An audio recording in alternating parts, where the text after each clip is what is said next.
정영택 목사의 쉐마 바이블입니다. 오늘은 마태복음 16장 1절에서 4절이 되겠습니다. 부를 찬양은 304장, 그 크신 하나님의 사랑. 이 찬송을 우리가 한번 힘차게 부르시기를 바랍니다. 바리새인과 사두개인들이 와서 예수를 시험하여 하늘로부터 오는 표적 보이기를 청하니 예수께서 대답하여 이르시되 너희가 저녁에 하늘이 붉으면 날이 좋겠다 하고 아침에 하늘이 붉고 흐리면 오늘은 날이 굳겠다 하나니 너희가 날씨는 분별할 줄 알면서 시대의 표적은 분별할 수 없으니 악하고 음란한 세대가 표적을 구하나 요나의 표적밖에는 보여줄 표적이 없느니라 하시고 그들을 떠나가시니라. 여러분, 예수님의 삶의 내용은 한마디로 표현하면 뭐라고 얘기할 수 있을까요? 표적이다. 이렇게 얘기할 수 있겠죠. 흔히 기적. 지금까지 우리가 마태복음 말씀을 15장까지 공부했습니다. 이 15장까지 공부하는 동안에 얼마나 많은 기적들이 보았습니까? 말 못하는 사람들이 말하고 듣지 못하는 사람들이 듣고 볼 수 없는 사람이 보게 되었고 안진뱅이가 걸었고 심지어는 죽은 사람도 살아났고 이런 기적이 많이 있었습니다. 표적이 있었습니다. 그런데 오늘 말씀 보면 바리새인과 사두개인들이 와서 예수를 시험하여, 이 사람들은 당대의 지도자들이에요.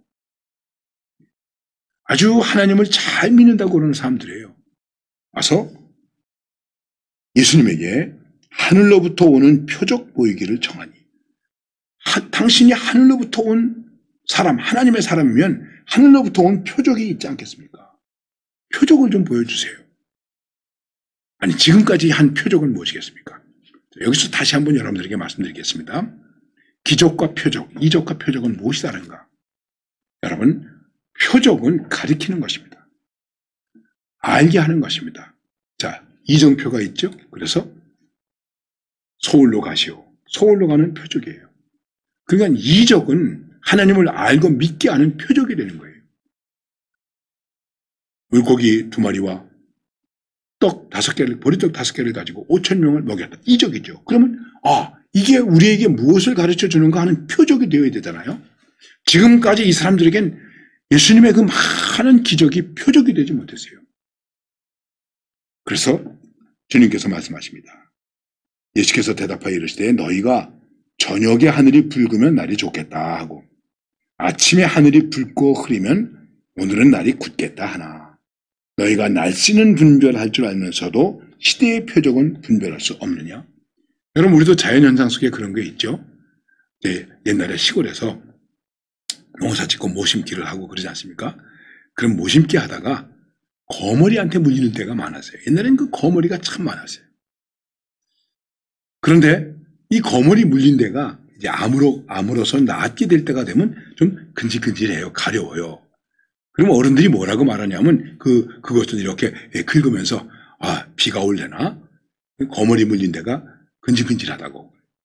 여러분, 신경통이나 이런 두통 같은 거 있는 사람들은 날씨가 나쁘면 몸이 쑤시네 이러지 않습니까? 그게 일종의 뭐가 되는 것입니까? 일기를 가르쳐주는 표적이 되는 것이죠. 그러니까 주님께서 말씀하신 거예요. 야, 너희들은 자연현상을 보면서 이렇겠다 저렇겠다 비가 오겠다 날이 좋겠다 이렇게 표적을 구분하면서 이 시대의 표적은 분별할 수 없느냐? 지금 이 시대 속에서 주님의 말씀을 들으면서 이것이 너희들에게 표적이 되지 못하느냐? 여러분, 신앙생활 하시면서 무엇이 여러분에게 표적이 되고 있습니까? 무엇이 여러분에게 있어 구원의 표적이 됩니까? 무엇이 하나님 나라의 표적이 됩니까? 무엇이 여러분과 저에게 있어서 하나님 나라 백성의 표적이 됩니까? 하나님의 나라를 가르쳐주고 있구나. 하나님의 사람들이라고 하는 표적이 우리에게 되고 있습니까? 이게 문제죠. 표적이 되지 못하니까 잠깐만 표적이 되라. 무엇이 표적입니까? 빛과 소금이 되어야죠. 빛과 소금이 되는 표적이 뭡니까? 착한 행실이죠.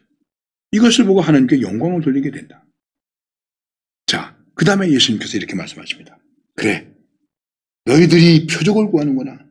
악하고 음란한 세대가 표적을 구하나. 이 말은 정말 믿음이 없어서 아주 흉측한 모습을 가지고 있구나. 악하고 폐역한 모습. 하나님의 말씀과 하나님의 기적을 보고도 그것이 표적이 되지 못하는 이 악하고 음란한 세대, 이 패역한 세대, 흉악한 세대. 그러니까 표적을 구하는데 무엇이 표적일까? 요나의 표적밖에는 보여줄 표적이 없느니라 하시고 그들을 떠났다는 것입니다. 여러분, 요나의 표적이 무엇입니까? 요나가 니느웨로 가라고 하는 하나님의 말씀을 어기고 다시스로 도망가다가 다시스로 가는 배를 타고 가다가 다시 하나님께 붙잡혀서 니느웨로 갔습니다. 그리고 회개하라는 복음을 전했습니다. 여기서 우리가 생각할 수 있는 표적이 무엇일까요? 요나의 회개. 그 다음에 요나가 전한 말씀을 듣고 니느웨 성 안에 있는 사람들이 회개했어요. 그래서 그것이 뭐가 되었습니까? 구원의 표적이 됐어요.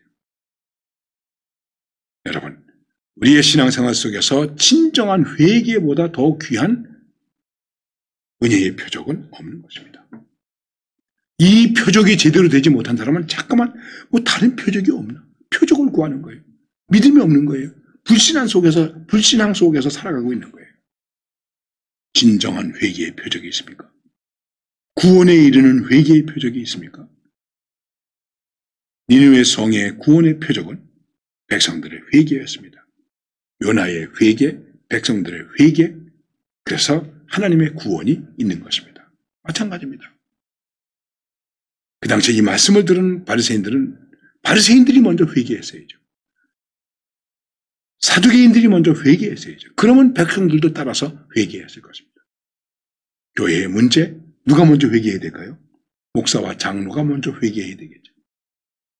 그러면 교인들도 회개하게 되겠죠. 회개의 표적. 이것이 기독교가 기독교되는 많은 사람들에게, 세상 사람들에게 이 시대 속에서 교회가 교회되는 하나님의 말씀이 진리가 되는 그러한 표적이 되는 것입니다. 이 표적이 분명한 교회, 이 표적이 분명한 성도, 그 속에 하나님의 역사가 있습니다. 그리고 구원의 표적이 계속해서 주어질 수 있는 것입니다.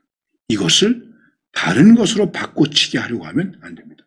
그래서 개혁이 일어나는 거예요. 여러분은 무슨 표적이 필요하십니까? 어떤 표적을 원하십니까? 먼저 내 속에서 회개의 표적이 있어져야 됩니다.